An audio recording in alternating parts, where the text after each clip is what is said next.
আবু হুরায়রা রাদিয়াল্লাহু তাআলা আনহু বলেন, রাসূল সাল্লাল্লাহু আলাইহি ওয়াসাল্লাম বলেছেন, আশ-শুহাদা ও খামসা, পাঁচটি পদ্ধতিতে মানুষ শহীদের মর্যাদা পায়।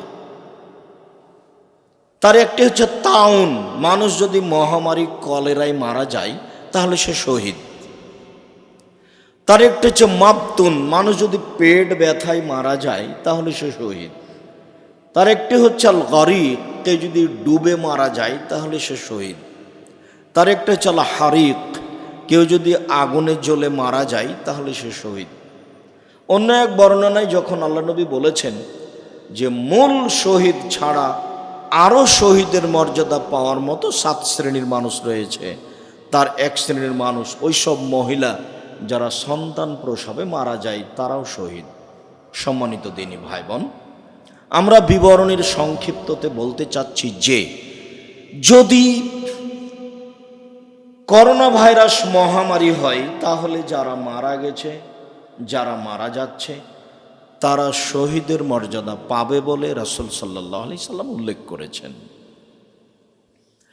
তবে মহামারীর যা অবস্থা, করোনা ভাইরাসের অবস্থা তা নয় মর্মে আমরা নাকচ করার চেষ্টা করেছি বিবরণে। তাহলে করোনা ভাইরাস কি ছোঁয়াচে রোগ? আমরা আমাদের জোরালো আলোচনায় বলেছি ছোঁয়াচে রোগ বলে পৃথিবীতে কোনো কিছু নেই। এ ব্যাপারে আব্দুল্লাহ বিন আব্দুর রাজ্জাকের একটি জোরালো বক্তব্য আপনাদেরকে দেখার জন্য অনুরোধ জানিয়েছি। সেখানে অনেক তথ্য রয়েছে, কোরআন ও সহিহ হাদিসের বিবরণ রয়েছে।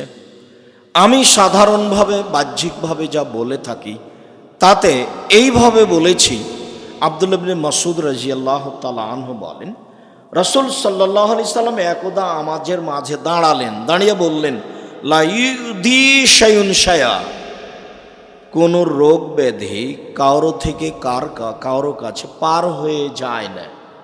লা ইউদি শাইউন শায়া, কোনো কিছু একজনের কাছ থেকে আরেকজনের কাছে পার হয়ে যায় না। লা ইউদি শাইউন শায়া, কোনো রোগ ব্যাধি কারো থেকে কারো কাছে পার হয়ে যায় না। এই কথাটি তিনি 3 বার বললেন।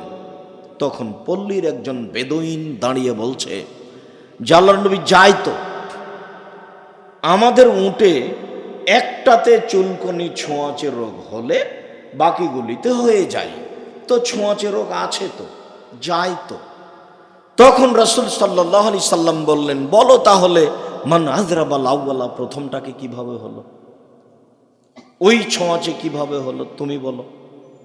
তখন তো পল্লীর মানুষ, তার তো আর জানা নাই, এ পর্যন্তই চুপ। প্রথমটাকে কিভাবে হলো সেইটাও কিভাবে বলবে? ছোঁয়াচে রোগ হলে প্রথমটাকে কার থেকে আসলো বলো দেখি। চুপ হয়ে গেল যখন, তখন আল্লাহ রাসূল বলেন, শুনে রেখো, ইন্নাল্লাহা খালকা কুল্লা নাফসিন, নিশ্চয় আল্লাহ তাআলা প্রত্যেক প্রাণীকে সৃষ্টি করেছেন। প্রত্যেক প্রাণী, পৃথিবীতে যত প্রাণী আছে, মানুষ, জিন, গরু, ছাগল, সাপ, ব্যাঙ, পশু প্রাণী যত রয়েছে, সবকে আল্লাহ তাআলা সৃষ্টি করেছেন। ওয়া কাতাবা হায়াতাহা ওয়া মাউতাহা ওয়া রিজকাহা ওয়া মাসাইবাহা, লিখে দিয়েছেন তার 4টে, লিখে দিয়েছেন মরণ, লিখে দিয়েছেন জীবন, লিখে দিয়েছেন রুজি, লিখে দিয়েছেন তার বিপদ আপদ, রোগ ব্যাধি। ওই লিখাতে সেই দিন যদি করোনা লিখা থাকে, আর আজ যদি মানুষ পাথরের ভিতরে ঢুকে থাকে, সে করোনা থেকে আর রেহাই পেতে পারে না, এটা অসম্ভব। তাকে করোনা ধরবেই ধরবে। আর সেই দিন যদি কারো করোনা না লিখা থাকে, আর কেউ যদি করোনা রোগীর গায়ের উপরে গড়াগড়ি করে, তবুও তাকে করোনা ধরবে না, এটাই চূড়ান্ত।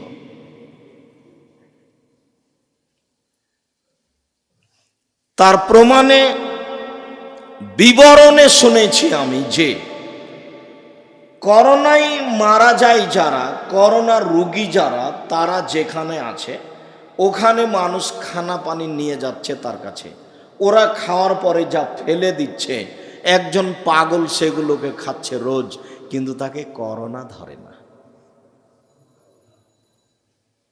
আর আমি নিজে বিবরণে বলেছি যে সতর্কতায় যদি করোনা থেকে রক্ষা পাওয়া যেত তাহলে যমুনা ফিউচার পার্কের মালিক করোনায় মারা যেত না। আপনি কি মনে করেন তার সতর্কতার অভাব ছিল? একথাই চূড়ান্ত যে সেই দিন যদি করোনা লেখা হয়ে থাকে তাহলে আজ বাঁচার কোনো পথ নেই। আর যদি না লেখা হয়ে থাকে তাহলে করোনা ধরেছে যাকে, তার গায়ের সাথে গাও লাগিয়ে আজীবন থাকলে আপনাকে করোনা ধরবে না, এটাই চূড়ান্ত।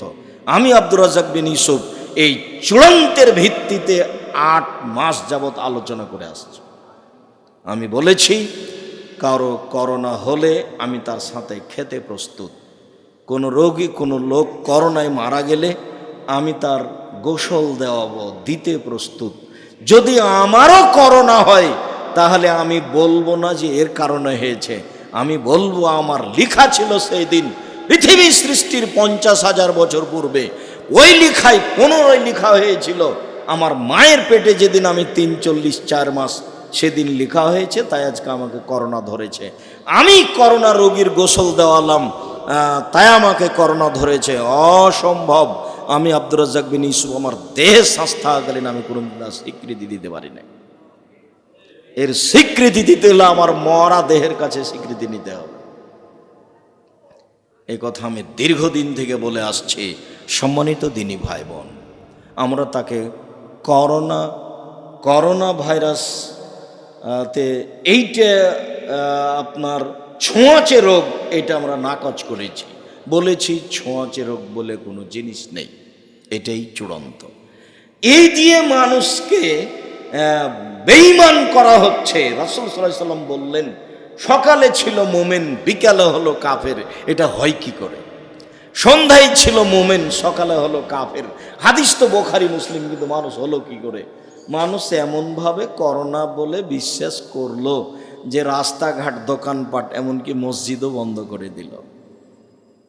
অথচ বিপদে পড়লে মানুষকে মসজিদে আসতে হবে, এটাই হিসাব। তারপরে আমি বলেছি যদি এটা মহামারী না হয়, এইটা যদি ছোঁয়াচে রোগ না হয় তাহলে কি? তাহলে বালা মুসিবত বিপদ হতে পারে। মাঝে মধ্যে আল্লাহর পক্ষ থেকে মানুষের উপরে বালা মুসিবত বিপদ আসে, খুব ঝড় বৃষ্টি আসে, এলাকা ধ্বংস হয়ে যায়। অনেক সময় সূর্য চন্দ্রের গ্রহণ লেগে যায়, মানুষ বিপদে পড়ে যায়। সূর্য চন্দ্রের গ্রহণ লাগাকে রাসূল সাল্লাল্লাহু আলাইহি সাল্লাম বড় বিপদ বলে উল্লেখ করেছেন। তখন আমরা এই হাদিসগুলিকে সামনে রেখে বলেছি যদি এই দুটাকে না মানি তাহলে এটা বিপদ। যদি বিপদ হয় তাহলে কি করতে হবে?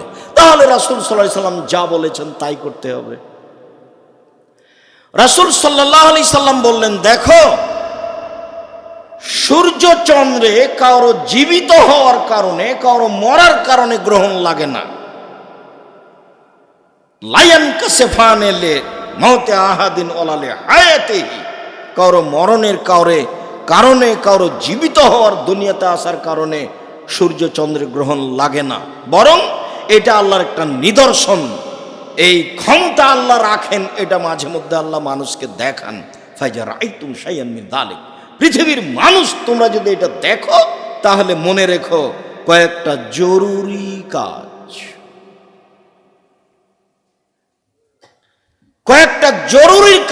এক নম্বর কাজ হচ্ছে যে ফাযকুরুল্লাহ, আল্লাহকে ডাকো।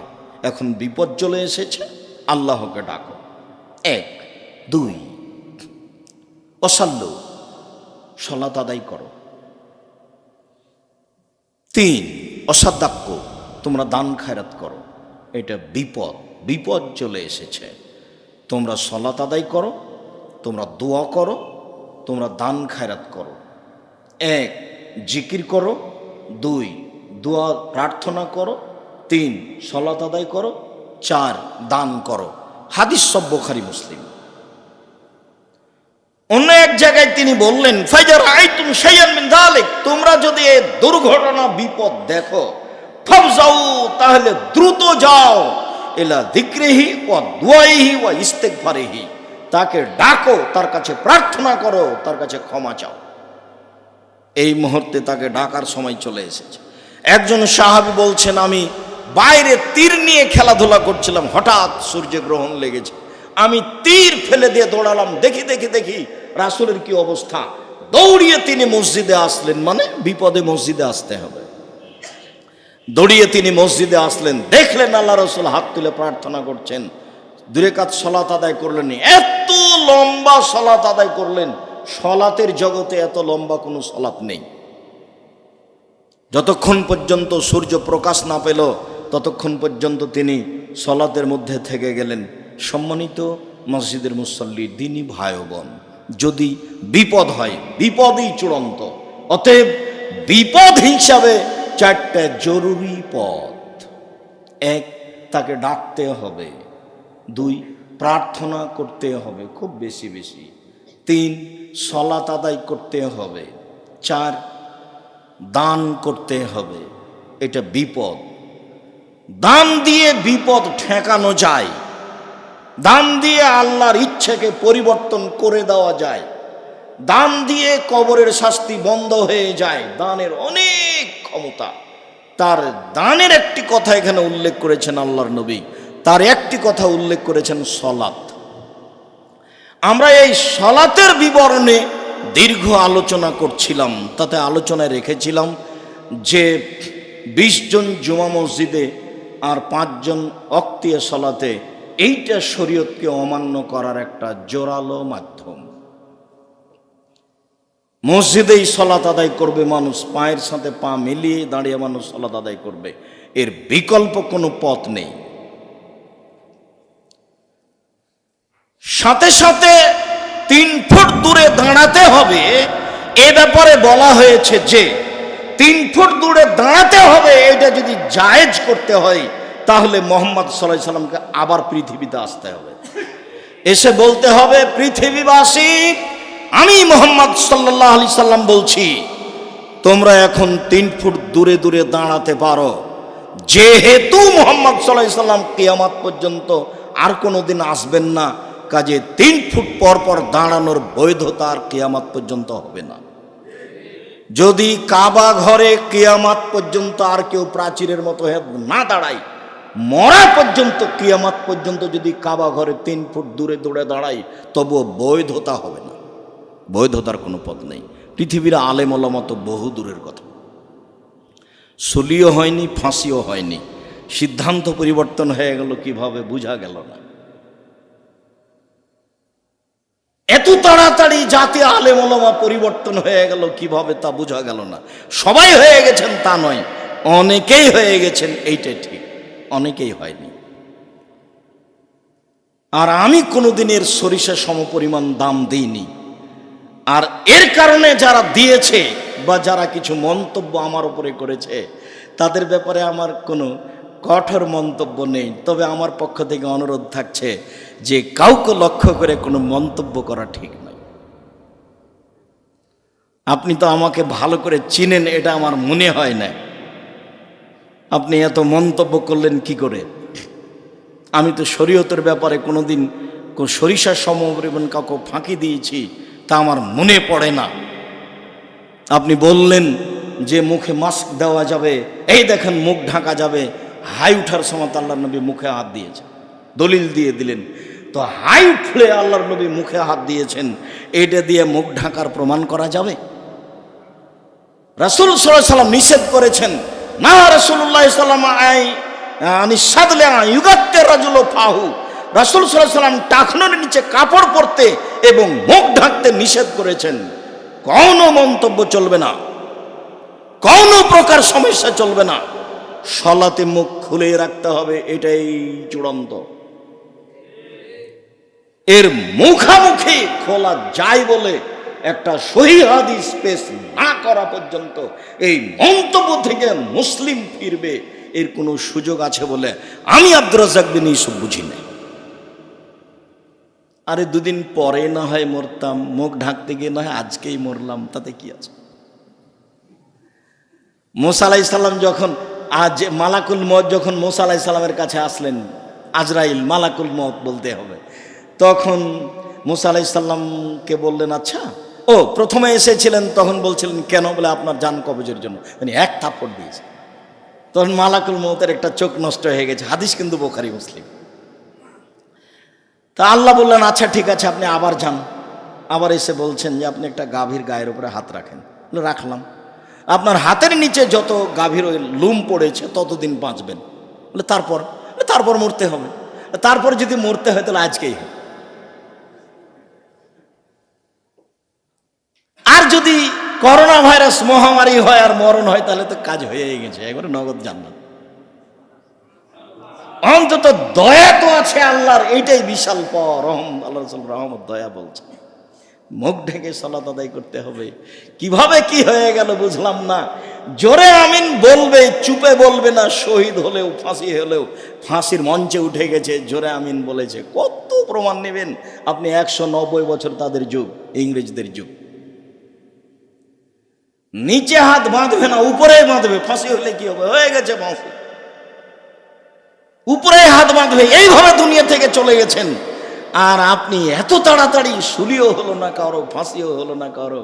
আপনি কখন পরিবর্তন হয়ে গেলেন বুঝলাম না। সকালে মোমেন, বিকালে কাফের, বিকালে কাফের, সকালে বিকালে মোমেন, সকালে কাফের।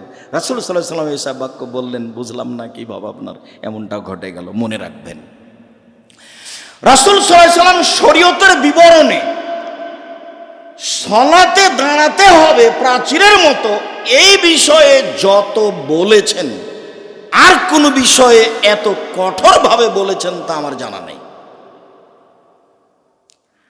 23 বছর জীবনে কোনো একদিন, কোনো এক অক্ত এইসব না বলে সালাত আরম্ভ করেছেন, তার প্রমাণ নেই। কি বলেছেন?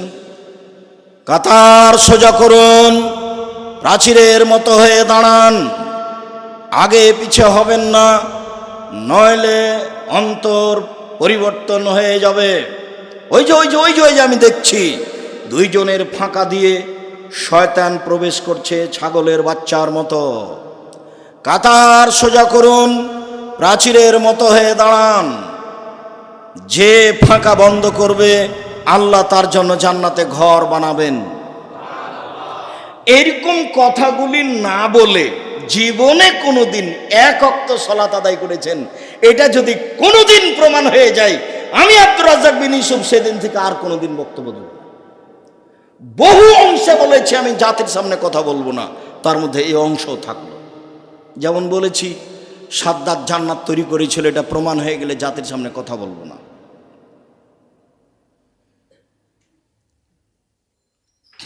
যেমন বলেছি কোরআন মাজিদ না হয়ে কোরআন শরীফ হয়ে গেলে আমি জাতির সামনে আর কোনোদিন কথা বলবো না। বহু কথা এভাবে বলা আছে। যেমন বলেছি যে ডান দিকে ছেলের বাপ আর বাম দিকে ছেলের মা, মধ্যে ছেলে বসে আছে, 2 কানে ইয়ারফোন লাগা আছে, ইন্ডিয়ার গান চলছে। আমি এই বাপ মাকে যদি অশিক্ষিত প্রমাণ করতে না পারি আমি জাতির সামনে কথা বলবো না। বহু কথা আছে, আমি প্রমাণ করতে না পারলে বক্তব্য দিব না, এটাই চূড়ান্ত। আমি তাকে আগে অশিক্ষিত প্রমাণ করব, তারপরে বক্তব্য। ঠিক একথাও বলছি, কোনদিন যদি প্রমাণ হয়ে যায় রাসূল সাল্লাল্লাহু আলাইহি সাল্লাম একদিন এক ওয়াক্ত কাতার সোজা করুন, প্রাচীরের মতো হয়ে দাঁড়ান, ফাঁকা বন্ধ করুন, এইসব কথাগুলি না বলে সালাত শুরু করেছেন, এটা প্রমাণ হয়ে গেলে আমি আর কোনোদিন জাতির সামনে কথা বলবো না। এর উপরে আপনি বললেন ফাঁকা হওয়া যায়, কেনই বা বললেন প্রাচীরের মতো হয়ে দাঁড়াবো, মরণ হবে হোক। আরে 2 দিন পরে তো মরতেই হবে, না আজই হোক, তাতে কি আছে? বাঁচার তো একদিন শেষ সীমা আছে নাকি? না শেষ থাকা যাবে একবারে কিয়ামত পর্যন্ত? আরে কিয়ামত পর্যন্ত হলেও তো একদিন মরণ হলো। কিয়ামত পর্যন্ত যদি আমি বাঁচি, তারপরে তো একদিন কি হলো? মরণ হলো। ইবলিস সময় চেয়ে নিয়েছে আদম সন্তানকে ফাঁকি দিবে, সেই জন্য জীবন বাজি রেখে আদমকে ফাঁকি দিবেই, আদমের ছেলে মেয়েকে জাহান্নামে নিয়ে যাবে। এ কথা আল্লাহর সামনে ওয়াদা করেছে ইবলিস। দেখুন আমি আদমের ছেলে মেয়েকে জাহান্নামে কিভাবে নিয়ে যেতে হয় আমি দেখে ছেড়ে দেব। আমি একাই জাহান্নামে যাব, ওদেরকে নিয়েই যাব, ওদেরকে আমি নিয়েই যাব। আপনি আমাকে কিয়ামত পর্যন্ত বাঁচার সুযোগ দেন, আল্লাহ বললেন ঠিক আছে দিলাম, তবে তুমি আমার একনিষ্ঠ খালেস বান্দাকে পারবা না, তবে সেটা তো খুব কঠিন, সেটা তো খুব কঠিন। সব সময় ভালোটাকে খারাপ করে দেখায় আর খারাপটাকে ভালো করে দেখায়, এটাই তার কাজ। সব সময় খারাপটাকে ভালো করে দেখায়, এটা তার কাজ। জীবনের শয়তানের কাজ, যখনই আপনি একটা কোনো খারাপ কাজ করতে যাবেন যে তাকে ঠেকা দিয়ে হবে, করা দরকার, আর যা হবে হবে, এটা করো না, অথচ খারাপ, তখন মনে করতে হবে এটা আমাকে শয়তান করাচ্ছে। সম্মানিত মসজিদের মুসল্লি, বলছিলাম করোনা ভাইরাসকে লক্ষ্য করে তাহলে 2 রাকাত সালাত আদায় করে আল্লাহর কাছে সাহায্য চাইতে হবে। এই 2 রাকাত সালাতের জরুরি অংশের কয়েকটি কথা, কেন আপনি এইভাবে মুখ ঢেকে নিজেকে জীবাণু থেকে বাঁচাতে চাচ্ছেন। আমি কিন্তু মাস্ক পরা যাবে না এই কথা বলিনি, মাস্ক আপনি সবসময় পরে থাকেন জীবাণুর জন্য, কিন্তু করোনাকে ঠেকানোর জন্য মাস্ক পরবেন তাহলে তো শিরক হয়ে যাবে। আর জীবাণুর জন্য যদি আপনি মাস্ক পরেন তাহলে রাসূল সাল্লাল্লাহু আলাইহি ওয়াসাল্লামের পদ্ধতিতে পরেন, তাহলে আপনার জন্য সহজ হবে। ব্যাংকে ঢুকছি তো আমাকে বলছে যে থামেন থামেন থামেন, আপনার হাতে একটু ওই যে কিছু লাগিয়ে দিই। বলছি না না, থামেন একটু, থামেন না। তা আমি জোর করে চলে যাচ্ছি, ভিতর দিকে চলে গেলাম, তো বলছে তুমি চিনো ইনি আব্দুর রাজ্জাক বিন ইউসুফ, তোমার কথার কোনো হিসাব করেন না। তো ব্যাংকের ম্যানেজারের ঘরে ঢুকে দেখছি সামনে চেয়ারগুলো নেই। বলে ভাই চেয়ার কি হয়েছে? বলে এই তো সমস্যা, বুঝতে তো পারছেন। কয়েকদিন পরে দেখছি ব্যাংক ছুটি দিয়ে দিয়েছে, কেন সবাইকে করোনা ধরেছে। বলে চেয়ারের কি হলো? সম্মানিত